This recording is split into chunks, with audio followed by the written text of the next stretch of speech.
Muito bem, sejam todos bem-vindos a mais uma sessão de estudos do Livro dos Médiuns.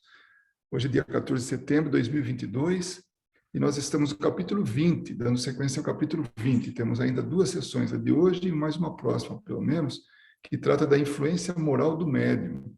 Então, nós falamos de algumas perguntas diversas e também da dissertação de um espírito sobre a influência moral do médium. Então, é muito importante a gente saber isso, é muito esclarecedor. Finalizamos a última sessão de estudos com essa observação de Kardec. Deve-se notar que os espíritos, ao considerarem que um médium deixa de ser bem assistido, tornando-se, por suas imperfeições, presa de espíritos enganadores, quase sempre provocam circunstâncias que revelam os seus defeitos e o afastam das pessoas sérias, bem intencionadas, de cuja boa-fé poderiam abusar.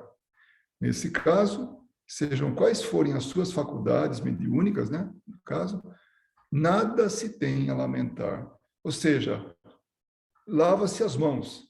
Se o médium quer enveredar por esse caminho, o caminho da má utilização da mediunidade, da preferência de espíritos enganadores, porque tem o seu orgulho e não quer assim, aceitar que está sendo enganado, né? É preguiçoso, que é só quer elogio, tudo isso. Então, os espíritos assim elevados, né? Os espíritos mais assim que tem já um adiantamento moral, deixa de assistir esses. Então, que fique a sua sorte, né? Até que um dia despertem, né? Despertem para realmente fazer a coisa. Foi a finalização. Então, nós estamos dando sequência a isso, a importância, né? Da influência moral do médium. Na questão número 9, Kardec pergunta: qual seria o médium que poderíamos considerar perfeito? Olha que pergunta, né? No mundo imperfeito como a gente vive, ele pergunta a perfeição em alguma coisa. Que a gente sabe que não existe, existe a perfeição relativa. E olha que dá para contar nos dedos, né? De que tipo de perfeição e quantas pessoas têm essa perfeição relativa, né? Aí os espíritos falam: perfeito é pena, mas bem sabes que não há perfeição sobre a Terra. E é interessante que ontem, a gente, no nosso estudo das terças-feiras, falávamos justamente da perfeição, né?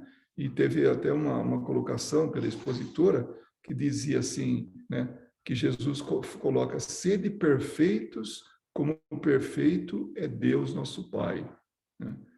Então, já está partindo do princípio que a gente não é perfeito. Então, se nós estamos aqui, nós temos que buscar essa perfeição, trabalhar por isso, né? Perfeição relativa, sempre pensando nisso, né? Apesar de Jesus falar: sede perfeitos como o meu Pai, né? O nosso Pai. Então, na Terra não tem perfeição, tá? Senão a gente nem estaria aqui. Se não fosse assim, não estarias nela. Então, eles são bem claros nisso. E é verdade. Isso aqui é um local de aprendizado, é um local onde a gente está aqui usufruindo da oportunidade, né? Olha que coisa. Nós estamos aproveitando uma oportunidade, quando aproveitamos, para nos melhorarmos, né? Esse é o ponto. Digamos antes, bom médium. Então, tá vendo? Não é médium perfeito, mas sim bom médium. Se ele é bom, ele serve aos propósitos dos espíritos superiores, dos espíritos mais elevados, dos espíritos imbuídos em fazer o bem. Então, digamos antes, bom médium. E já é muito, pois são raros. Ixi, parece que estão desanimando a gente, né? Mas não estão. Então, é uma realidade. Essa é a condição nossa. E quem trabalha com médiums percebe quanto ainda existe de vaidade, quanto ainda existe de orgulho, quanto ainda existe de imperfeição.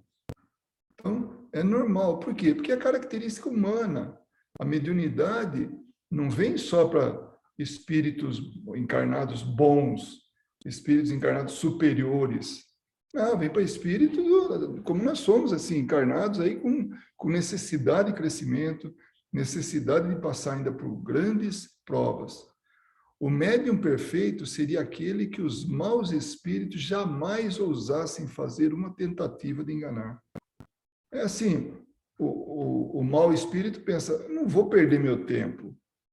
Esse médium é muito bom, ele não vai ceder às minhas insinuações, às minhas pressões, né? A minha conversa. Não vai, não.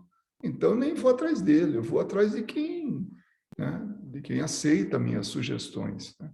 O melhor é o que, simpatizando com os bons espíritos, tem sido enganado menos vezes.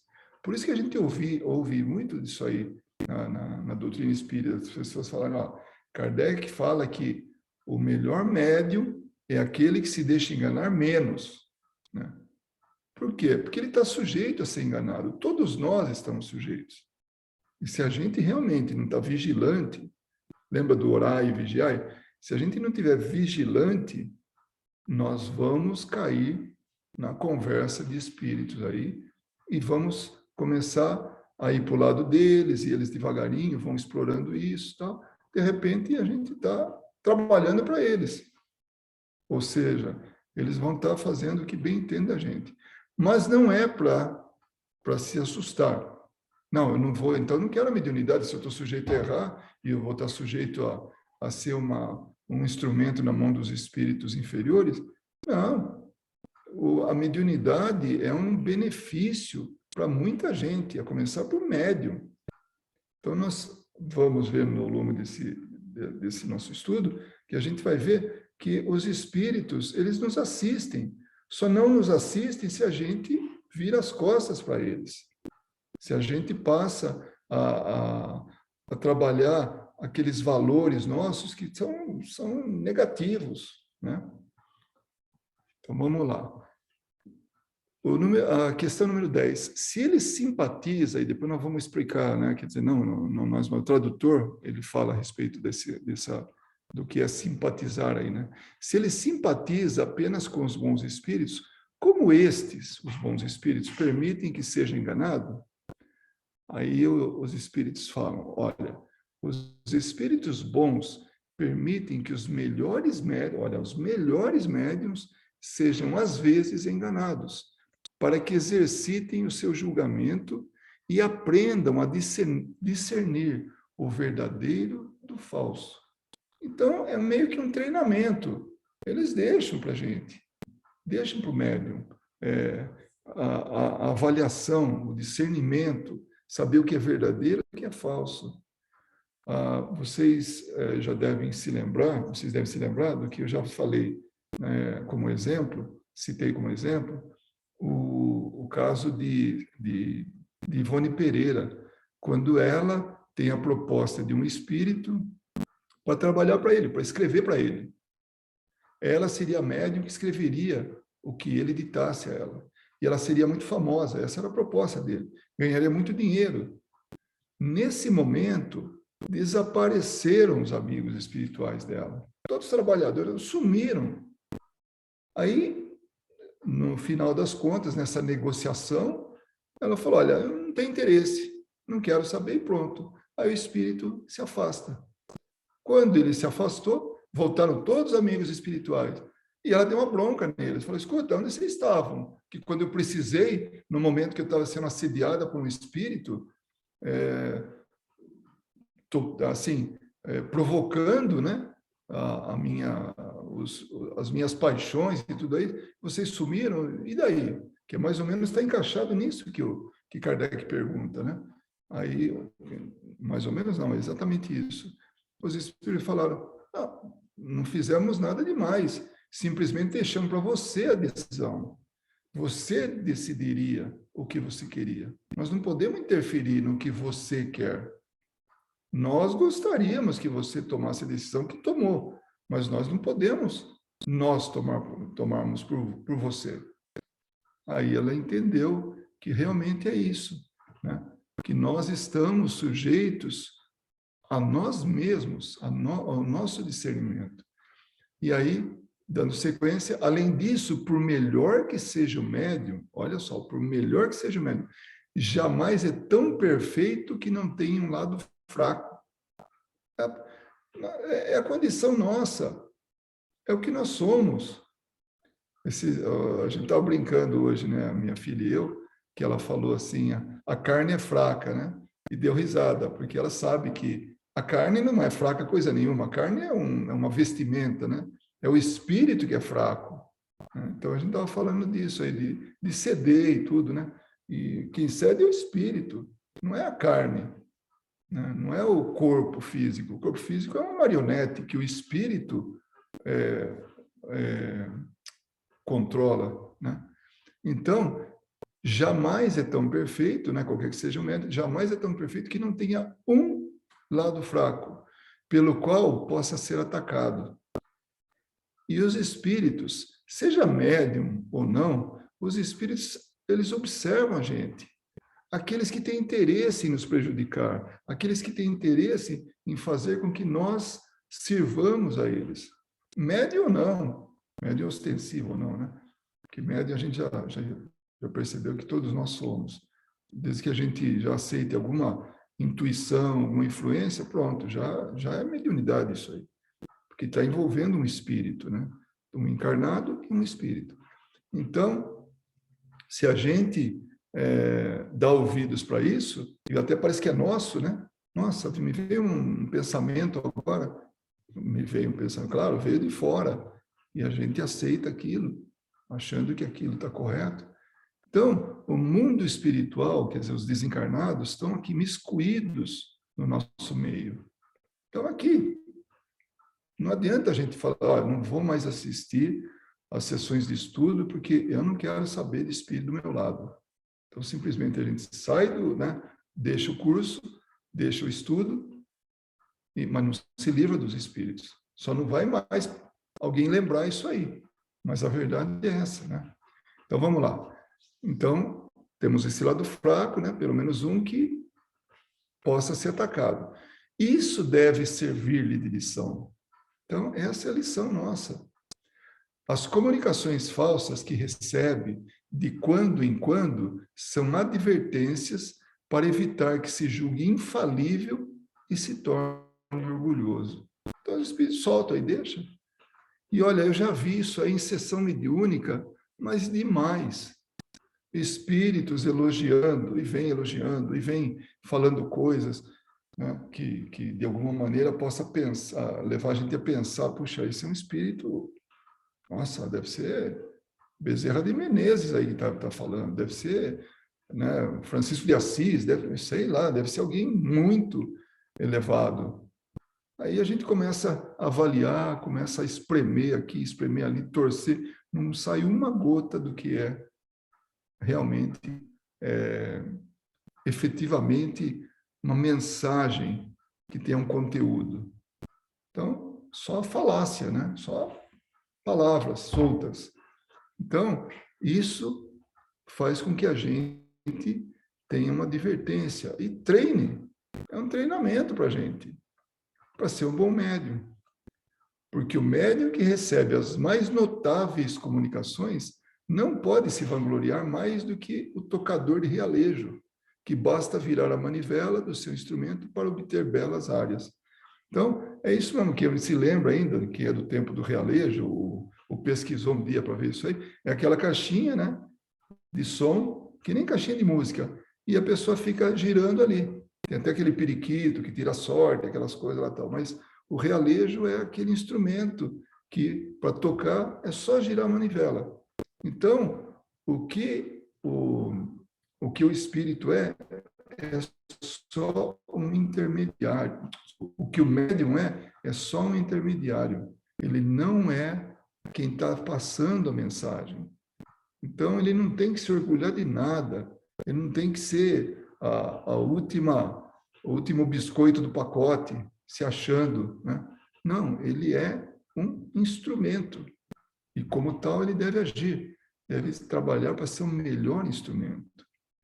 Bom, sobre simpatizar, o tradutor fala, o verbo simpatizar é aplicado nesse caso com o sentido de ter afinidade.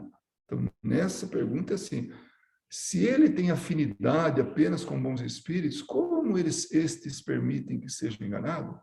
Então, é afinidade, né?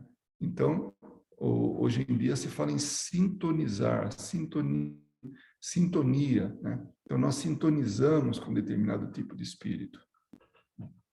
Então, seguindo, a pergunta número 11 de Kardec. Quais as condições necessárias para que a palavra dos espíritos superiores nos chegue sem qualquer alteração? Aí eles falam, olha, os espíritos, desejar o bem, quer dizer, ter vistas ao bem, foco no bem, e repelir o egoísmo e o orgulho. Então, essas duas paixões é extirpar mesmo, né? Repelir o egoísmo e o orgulho. E aí está em negrito. Não foi meu, não. Está de onde eu tirei isso aqui.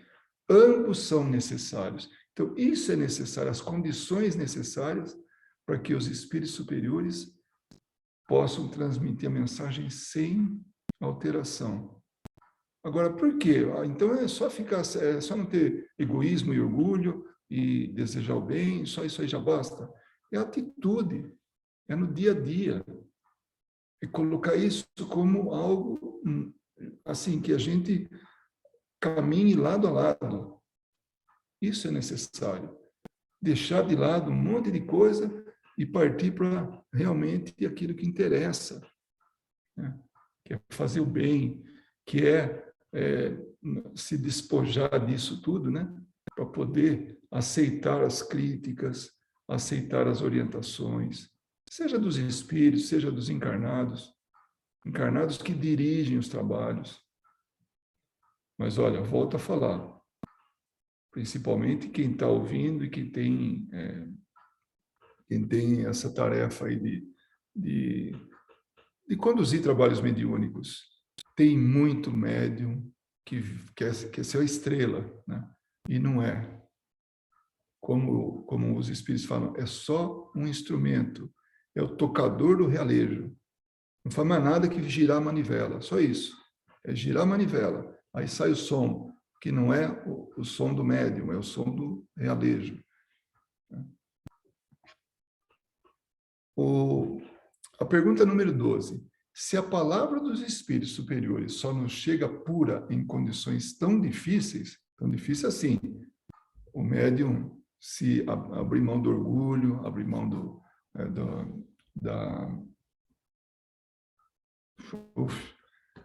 caramba,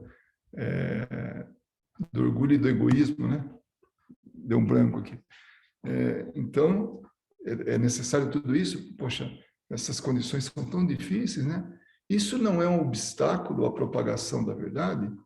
Então, se tem poucos médiuns assim, então não vai propagar, não vai estar limitado a propagar essas verdades? Aí os espíritos, não, porque a luz chega sempre ao que deseja receber. Então, sempre que tem, né, pessoas assim preparadas ou intencionadas para isso, vai receber essa luz. Aquele que deseja esclarecer-se deve fugir das trevas. E as trevas estão na impureza do coração. Então, ele fala de uma forma assim meio alegórica, né? Então, o coração, qual é a característica do coração desse médium, né? Os espíritos que consideras como personificação do bem não atendem de boa vontade aos que têm o coração manchado de orgulho, de cupidez, de falta de caridade.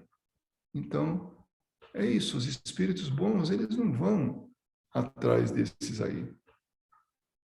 Eles vão atrás de alguém que tenha, sabe, vocação para fazer o bem, vocação para fazer a caridade, que não seja orgulhoso, que se livrem, pois, de toda a vaidade humana, os que desejam esclarecer-se e humilhem a sua razão ante o poder infinito do Criador. O tradutor vai falar sobre a razão aí, né? A gente vai entender bem o que ele está querendo dizer, humilhar a razão, o que é. será essa a melhor prova de sua sinceridade. E todos podem cumprir essa condição. Ontem também no estudo a gente falou da vontade. O que limita a gente a fazer aquilo que tem que fazer, cumprir essas condições, é a vontade, a disposição de fazer, entrar de cabeça nisso. Até a gente lembrou da questão número 909 do Livro dos Espíritos. Né? O que precisa para se melhorar? O que precisa para se transformar? Quase nada, só vontade. Aí a gente fica, realmente dá né? É um banho de esclarecimento. Né? Então vamos ver o que o tradutor fala. Assim, ó, humilhar a razão, que é sempre orgulhosa. O que é a razão? É pensar de forma só racional, né? E sem dar chance para pensar nos valores, os valores morais. Então, pensar de forma racional e ficar orgulhoso por isso. O cara é tão racional que ele não dá valor para aquilo que realmente pode transformar o homem, né? Então, ele tem que humilhar a razão, tem que ter uma razão, mas aceitando, né, esses outros valores. Então, vamos lá. Humilhar a razão, que é sempre orgulhosa, submetendo-a à realidade dos fatos e reconhecendo a existência de um poder superior. Às vezes a pessoa é tão racional que nem aceita esse poder superior, ou seja, Deus, ou espíritos superiores, né, que nos orientem. Isso não quer dizer abdicar da razão. Então, não é para... Não, agora, então, não vou pensar na razão. Né? Tanto que Kardec fala, ó, fé raciocinada. Raciocinar é utilizar a razão, né? Então, isso não quer dizer abdicar da razão, mas exercitá-la no bom sentido. O exercício da razão, que dá ao homem o poder de discernir e escolher, o torna orgulhoso como desenvolvimento das faculdades intelectuais no adolescente e o faz atrevido e rebelde. Então, é como se fosse um adolescente. Conhece alguma coisa? Pronto, já sabe tudo. Então, não é assim. Está nisso a dificuldade de unir a fé e a razão, que o Espiritismo, entretanto, vem resolver, dando à razão a sua justa aplicação. Aí o item 227. Se o médium, quanto à execução, é apenas um instrumento, no tocante à moral, exerce grande influência. Então, veja bem, quando está trabalhando mediunicamente, né, ele é um instrumento, mas no que diz a moral, aí tem muita influência. Então, como instrumento, ele é isso. Então, ele está sendo o intermediário entre o mundo físico e o mundo espiritual. Mas a moral dele conta muito, tem muita influência. Porque o espírito comunicante identifica-se com o espírito do médium. Percebe? Ele vai falar assim, ó, e para essa identificação é necessário haver simpatia entre eles. E se assim podemos dizer, afinidade. Então, agora o tradutor faz uma observação. Herculano Pires fala, olha, Kardec estabelece aqui uma diferença entre a simples simpatia e a afinidade. Porque a simpatia, às vezes, é de um grau inferior da afinidade, sendo, entretanto, suficiente para atrair os espíritos, como entre nós atrai as pessoas. Então, a simpatia forma os grupos. São simpáticos a uma mesma causa, ao mesmo tema, né? A uma mesma ação. Então, junta pessoas. Agora, a afinidade já é mais a identificação entre o espírito e o médium. E isso acontece.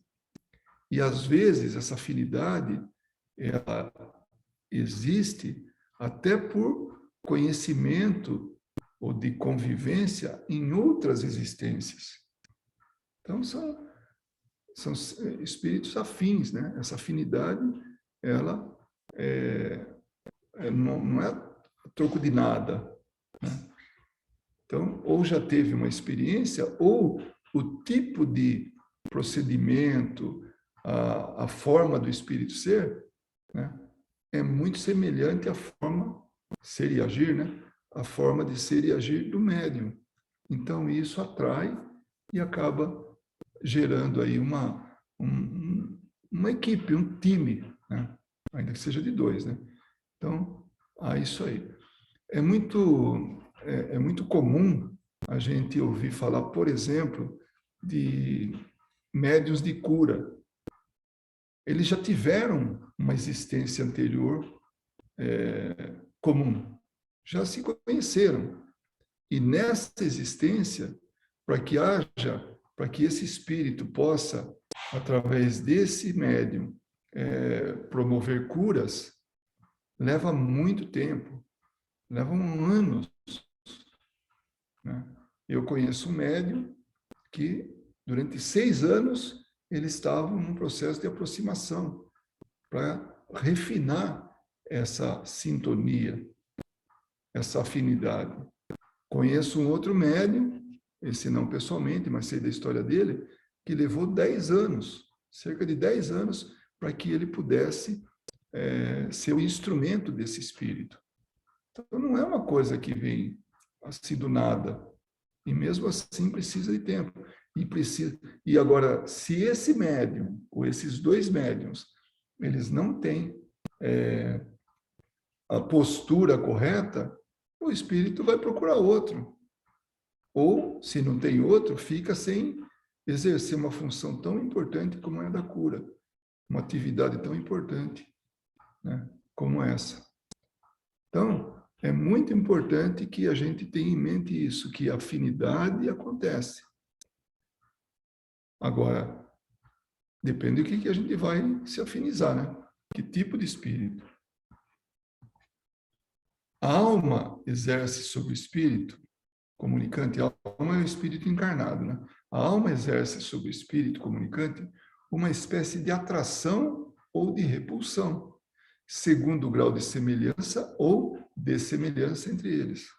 Então, vocês lembram quando falaram assim, o bom médium, né? O médium perfeito, seria aquele que não conseguiria que os espíritos inferiores se aproximassem deles. Por quê? Porque tem essa repulsão, né? Do mesmo jeito que um médium oferece repulsão para um espírito bom e tem atração para um espírito inferior, porque ele tem os mesmos valores. Então, é isso que um exerce influência sobre o outro. O médium exerce influência sobre o espírito comunicante, atraindo ou repelindo. Porque, claro, que os valores, se são os mesmos, os semelhantes se atraem, né? Ora, os bons têm afinidade com os bons e os maus com os maus. Simples assim. De onde se segue que as qualidades morais do médium têm influência capital sobre a natureza dos espíritos que se comunicam por seu intermédio. É tipo assim, é feito um para o outro, né? Entre aspas. Se ele é semelhante nos pensamentos, nos sentimentos, nas atitudes, né? No fazer o bem ou no fazer o mal, tá? Ele vai estar juntando o tipo de espírito no seu campo mediúnico, vai trabalhar junto e vai ser, né? Vão se complementar. Aqueles que já têm experiência com reuniões mediúnicas sabem que tem o espírita sempre, ou quase sempre, na maior parte das vezes, é o mesmo espírito que está orientando o médium. E não somente no trabalho mediúnico, mas fora dele. Então, não tem segredo. É isso, né? Os bons têm afinidade com os bons e os maus com os maus. Se o médium é de baixa moral, bom, só lembrando que esse capítulo trata da influência moral do médium. Vocês percebem? Só lembrando isso aí. Como a influência moral do médium dá o tom para o tipo de comunicação, para o tipo de acompanhamento espiritual. Se o médium é de baixa moral, os espíritos inferiores se agrupam em torno dele e estão sempre prontos a tomar o lugar dos bons espíritos a que ele apelou. O cara de baixa moral pede ajuda para os espíritos, está cheio de espíritos lá que está buscando isolar dos espíritos bons, tomar o lugar deles. É só uma questão de substituição e por afinidade, né? As qualidades que atraem de preferência os espíritos bons são a bondade, a benevolência, a simplicidade de coração, olha os valores aí, né? O amor ao próximo, o desprendimento das coisas materiais. Então, esses são os valores que atraem bons espíritos. Ah, se a pessoa é boa, os bons espíritos têm olhos para esse médium. A benevolência, mesma coisa. Se a pessoa é simples de coração, não é egoísta, não é orgulhoso, nada disso, tem amor ao próximo, não é apegado às coisas materiais a ponto de querer até prejudicar os outros para obter coisas. Então, se tem esses valores, os espíritos bons se aproximam. Os defeitos que os afastam, então, isso atrai. Agora, o que afasta? O orgulho, o egoísmo, a inveja, o ciúme, o ódio, a cupidez e sensualidade e todas as paixões pelas quais o homem se apega à matéria. Então, isso afasta os bons espíritos. Eles não vão perder tempo com isso, vão ficar aí dando murro em ponta de faca. A pessoa não sai disso. Agora, quando ela começa a se transformar, começa a atrair os espíritos. Porque a gente pode pensar, poxa, então, a gente, quando tem essas paixões, né, esses defeitos de caráter, a gente não tem assistência. Ele próprio se dá assistência, né? A pessoa vai atrás disso, não vai ficar nunca sem assistência própria, né? Porque vai conseguir as coisas, por bem ou por mal. Agora, quando ela começa a se transformar, aí os espíritos bons começam a se aproximar e incentivar isso. A questão 228,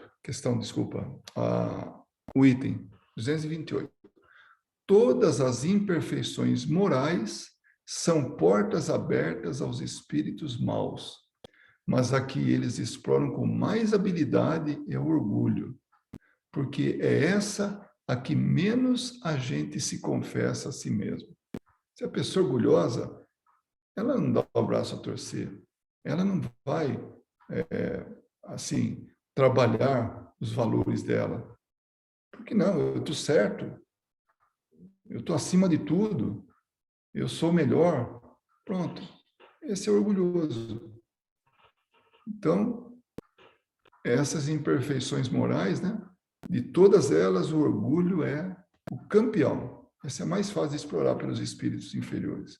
Porque é essa que menos a gente se confessa a si mesmo. O orgulho tem imposto a perder numerosos médiuns dotados das mais belas faculdades. Olha que triste isso. Esse sublinhado aí é tudo por minha conta, tá? Isso aí não está no original. Mas olha só essa frase. O orgulho tem imposto a perder, põe a perder numerosos médiuns dotados das mais belas faculdades. E que sem ele, né, o orgulho, sem o orgulho, seriam instrumentos excelentes e muito úteis. Tornando-se presa de espíritos mentirosos, suas faculdades foram primeiramente pervertidas, depois aniquiladas, e diversos se viram humilhados pelas mais amargas decepções. Então, os espíritos da guarida para esses espíritos mentirosos acabam perdendo realmente a sua faculdade, né? Que no primeiro momento altera, né? Adultera, né? E depois aniquila as faculdades. E aí põe na cabeça o que quiser, aí faz o que quiser do médium a serviço dele, do espírito. O orgulho se manifesta nos médiuns por sinais inequívocos, para os quais é necessário chamar a atenção, porque é ele um dos elementos que mais devem despertar a desconfiança, porque sobre a veracidade das suas comunicações. Começa por uma confiança cega na superioridade das comunicações recebidas e na infalibilidade do espírito que as transmite. Então começa assim: nossa, eu dou comunicação só de espírito superior. Nossa, cada comunicação linda. E não percebe, né? Que é falível aquilo lá. Que o espírito é falho, mas não percebe, acha que é infalível. Começa a dar crédito para esse espírito. Disso resulta um certo desdém por tudo que não procede deles, que julgam possuir o privilégio da verdade. Então, se deixa levar por esse espírito. A nota do tradutor diz: numerosos exemplos dessa fascinação, a pessoa fica fascinada por isso, né? Podem ser observados entre nós com o aparecimento de médiuns que se arrogam missões renovadoras, servindo de instrumento a espíritos mistificadores, lançando mensagens e livros que confundem o público e até mesmo atirando-se à crítica leviana da codificação. Começa a criticar até Kardec. Mas por que espíritos fazem isso? Porque para eles, esses espíritos inferiores, quanto mais bagunçado tiver, melhor. Assim eles têm campo para agir. Então, para eles é interessante que continue o caos, que continue as pessoas não entendendo a realidade das coisas, não se elevando moralmente. Porque quando se eleva moralmente, é um a menos que está assim, oferecendo alimento para esses espíritos. Porque a discórdia, o orgulho, tudo isso é alimento para esses espíritos, porque eles se comprazem com isso. Os principiantes devem ler com a maior atenção este capítulo, que lhes servirá de escudo contra os embustes dessa espécie. Então, vamos estar atentos a isso. O tradutor fala: mantenham realmente muita atenção sobre isso.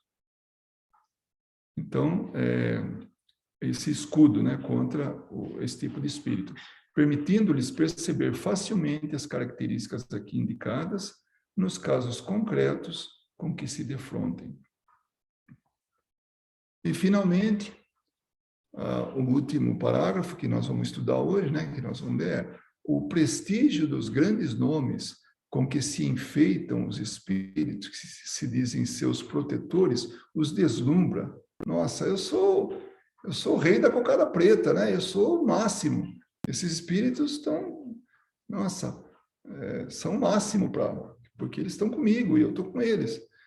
E como seu amor próprio sofreria se tivesse de se confessar enganados, repelem toda espécie de conselhos e até mesmo os evitam, afastando-se dos amigos e de quem quer que lhes pareçam abrir os olhos.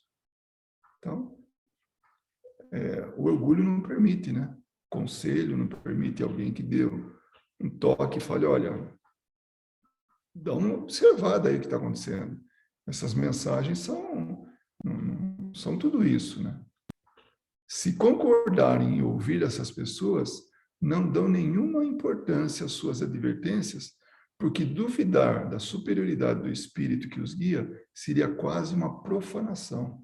Imagina se eu vou ofender o espírito que está me conduzindo, que está me dando tantas informações importantes. Está falando até que vai acabar o mundo em tal dia, tal hora. Isso tem muito, né? E é isso aí que a gente tinha para hoje. No dia 21 de setembro, nós vamos dar continuidade ainda para a influência, né?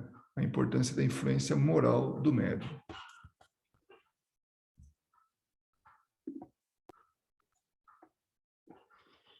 Muito bem. Oi, Ana Paula. Então, agora a gente tem poucos minutos, mas dá para a gente conversar a respeito, dá para a gente fazer algum comentário, tirar alguma dúvida.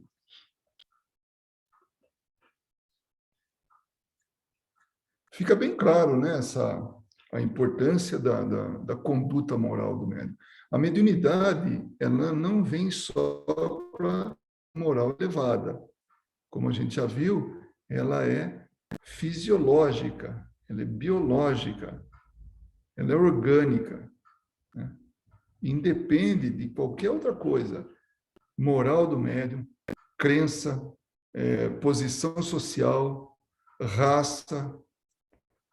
É ser humano, pode ser médium, né?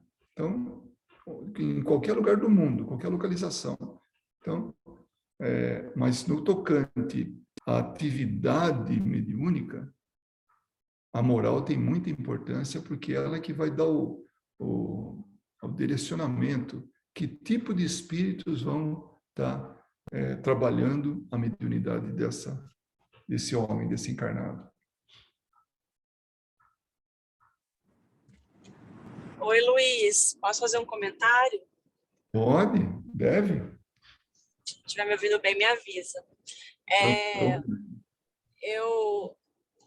Este estudo de hoje complementa, ou melhor, o estudo de ontem complementaria, né, em 100%, o que está sendo falado aqui, né, a nossa discussão ontem sobre a responsabilidade moral, e fica muito claro, né, quando Kardec fala sobre a mediunidade com Jesus, os espíritos vêm trazer isso, né? Porque para ter o exemplo do médium que Jesus era. E aí você comentando no começo, né, sobre se os espíritos, né, viriam atrapalhar, obsediar, atentar, ou o que quer que seja o adjetivo, os médios perfeitos, os bons médios, né? E eu lembrei daquela história que o Severino fala, explicando aquela parte da Bíblia sobre a tentação do Cristo no deserto, né? Das 40 dias, 40 noites.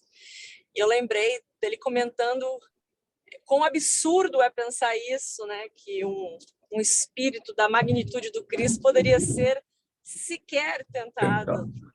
Né? E ele brinca até na palestra, né? Ele fala, você pode ter certeza que cada um de nós aqui tem uns 10 para tentar Jesus, com certeza eles não queriam passar nem perto, né? Obviamente pela responsabilidade moral que Jesus tinha e aplicava na prática. Então é um bom complemento e cada vez mais eu compreendo que não tem como exercer a mediunidade no aspecto da ajuda ao próximo sem compreender as bases morais e, igual a gente conversou ontem, né, e ter a disciplina de trabalhá-las diariamente em nós, médios ostensivos ou não, né? E, né, lembrando que, né, a perfeição é relativa, né, pelo nosso estado que encontramos. Mas é muito interessante como hoje o estudo, né, e eu vou falar que não é esse, complementa o de ontem, mas o de ontem complementaria esse, porque a base é o evangelho, né? Então, não tem como fugir de um diálogo, seja com encarnado ou um desencarnado, e a gente está falando de desencarnado aqui, obviamente, né, que nós estamos falando de mediunidade, sem se esforçar na melhora, né, na reforma, e compreender que sem isso não tem como ter sucesso, né, na área do bem, quando se dizem ajudar. E fica muito claro nessa conversa, né, nessa explicação aí, sobre que todos nós estamos suscetíveis, né, a serem enganados, porque nós temos muitas falhas morais ainda. E quando você deu o exemplo da Ivone, né, ter a proposta sobre os livros e ganhar o dinheiro, e quantos outros também não têm, e quantos outros também têm o conhecimento do evangelho e também assim não cai. Então, só me vem um exemplo do Cristo, né, que ele sim, com certeza, os espíritos, né? Vamos dizer assim, os irmãos ainda que ignoram certas realidades não estariam perto dele tentando, entre aspas, né, tentar, mas todos nós estamos suscetíveis a isso. Então, acho que foi um bom complemento. Não, e agora, é interessante, você viu, ontem nós falamos sobre o encarnado, não falamos sobre mediunidade, e hoje mediunidade. Você percebe como o que vale para um, vale para outro. Então, nosso comportamento, nossas atitudes, os nossos valores, né? Eles estão no nosso dia a dia. A gente, às vezes, tem assim, uma visão errônea de achar que a mediunidade é só entre quatro paredes, no dia do trabalho. Não, a mediunidade é o dia a dia. E a própria, assim, conduta do médium, o esforço dele em se melhorar, ele está trabalhando a mediunidade dele. Então, ele é médium 100% do tempo. Nós somos médiums 100% do tempo, né? Ainda que não ostensivos, mas nós estamos buscando a nossa melhoria. E nós estamos sujeitos à, à interferência espiritual em nossas vidas. Todo o tempo. Não tem folga, não, né? Agora, se a gente tiver isso em mente, nossa, a gente progride muito, né? É difícil a santidade, é difícil chegar na perfeição, ser bom médio, tudo isso. Mas é questão de exercício. Você lembrou bem, nós falamos isso aí ontem. A disciplina, né? Que a gente tem que, né? Tem que estar trabalhando isso aí. Disciplina é ferramenta, né? De trabalho. Oi, Luiz. Está me Oi, ouvindo? estou ouvindo perfeitamente. Então, interessante essa discussão, né? Porque aí cai por terra aquela ideia de que existe uma guerra entre o bem e o mal, né? De que nós somos pobres mortais sujeitos ao que está à nossa volta, né? Ou sujeitos à influência do demônio, ou então somos surdos aos ouvidos, aos dizeres dos anjos, né? Nós somos responsáveis pela nossa evolução, né? E outra palavra que eu acho interessante, né, para a gente começar a pensar na relevância dela é quando no Evangelho, segundo o Espiritismo, né, eu acho que é o Espírito que fala, eu não lembro qual é, que fala que a perfeição que a gente atinge, na verdade, é uma perfeição relativa, né? Que está muito mais voltada ao aperfeiçoamento, né? Porque a gente não nasce defeituoso, né? Deus não cria algo defeituoso, né? Mas é o aperfeiçoamento através do aprendizado, ou seja, nós estamos aprendendo, né? Do que necessariamente nos tornando perfeitos, porque a gente nunca vai chegar, independentemente do nosso grau de evolução, a gente nunca vai ser o criador, a criatura nunca se torna o criador, né? Então, todas essas ideias que a gente ainda traz e que estão enraizadas ainda na nossa forma de ser, na nossa forma de pensar, né? Porque por conta dessas ideias a gente às vezes acredita que a punição seja importante, ou que o médio está sendo tentado e ele não consegue desvencilhar porque o obsessor é mais forte do que ele. Todas essas ideias, elas na verdade não existem, né? Que nem no caso pelo menos é a forma como eu entendo, né? No caso da Ivone Pereira, fica claro que era uma prova que ela tinha que passar, né?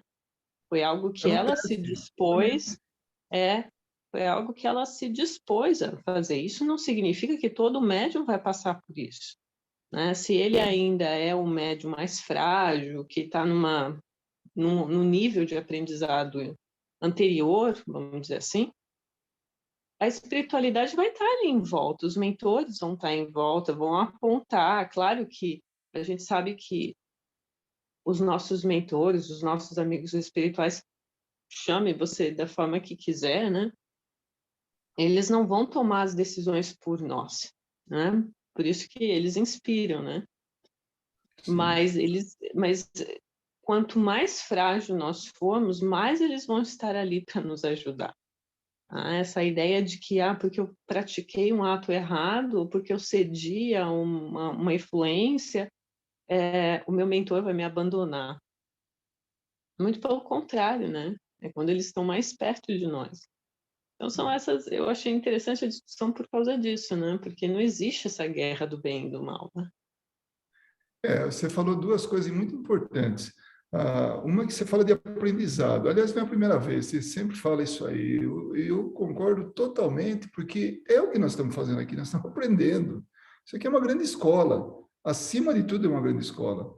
Só que a gente agora tem um pouco mais de discernimento. Então, nós estamos, olha o nível da discussão que a gente está tendo, falando de nosso futuro espiritual, falando da nossa transformação como espíritos. Então, é um momento importante em nossa vida espiritual, né? E segundo, que a gente, vendo a coisa de forma distorcida, como a gente já viu ao longo de tanto tempo, a gente traz esses ranços, né? Do passado, traz para agora.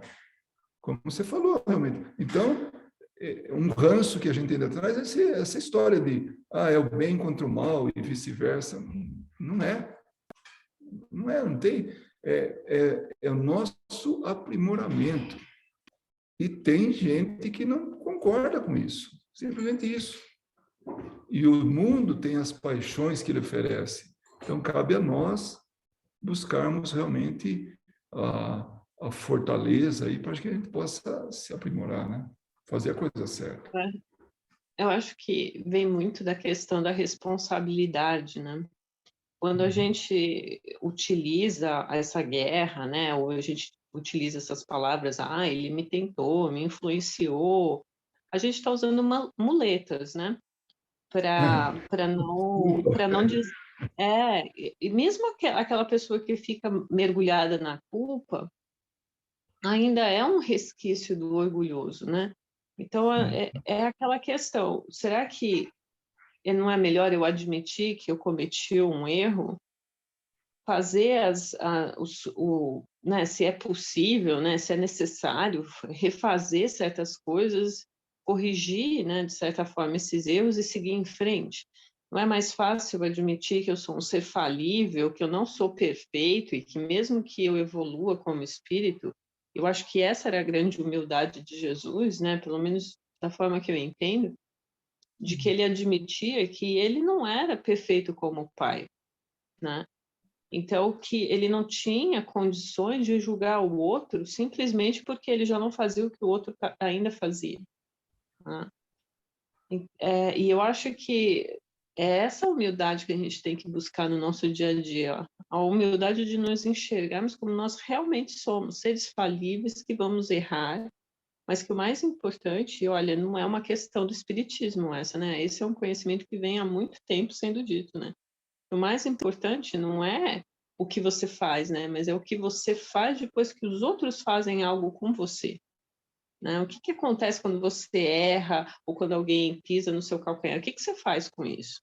Isso é o que realmente importa, porque aí vem o aprendizado e também aí vem a noção da responsabilidade, né?